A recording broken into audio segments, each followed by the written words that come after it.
మొంతా తుఫాన్ ప్రభావంతో రైతాంగం నష్టపోయిందని కృష్ణా జిల్లా పెనమలూరు ఎమ్మెల్యే బోడే ప్రసాద్ అన్నారు.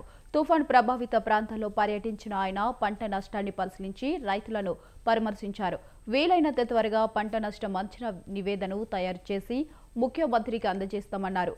ఇక తుఫాన్ దాటికి నష్టపోయిన రైతులెవరూ ఆందోళన పడవద్దని ఆయన ధైర్యం చెప్పారు.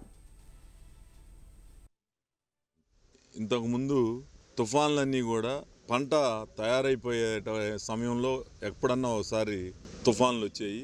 కానీ ఇప్పుడు పంట తయారయ్యే సమయంలో అంటే ధాన్యం గింజ తయారయ్యే సమయంలో తుఫాన్ రావడంతో తీవ్రంగా రైతాంగం నష్టపోయారు. ఇప్పుడు దాదాపుగా 5-6 గ్రామాలు పర్యటన చేయడం జరిగింది.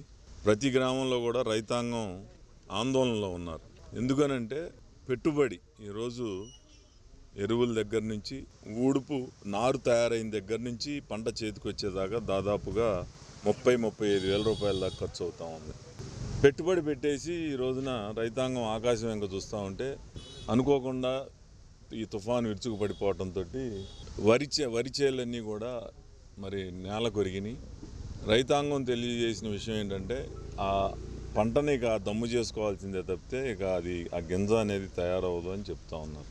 వ్యవసాయ శాఖ కూడా ఈరోజు సాయంత్రానికి అన్ని గ్రామాల్లో కూడా ఒక అవగాహన, అంటే ఏ ఊర్లో ఎంత వ్యవసాయం ఉంది, హార్టికల్చర్ అలాగే ఈ వరి పంట ఎంత నష్టపోయింది అనేది రికార్డ్స్ కూడా తయారవుతూ ఉంటాయి. మోస్ట్లీ రేపు మధ్యాహ్నానికి అన్నీ కూడా వచ్చేస్తాయి.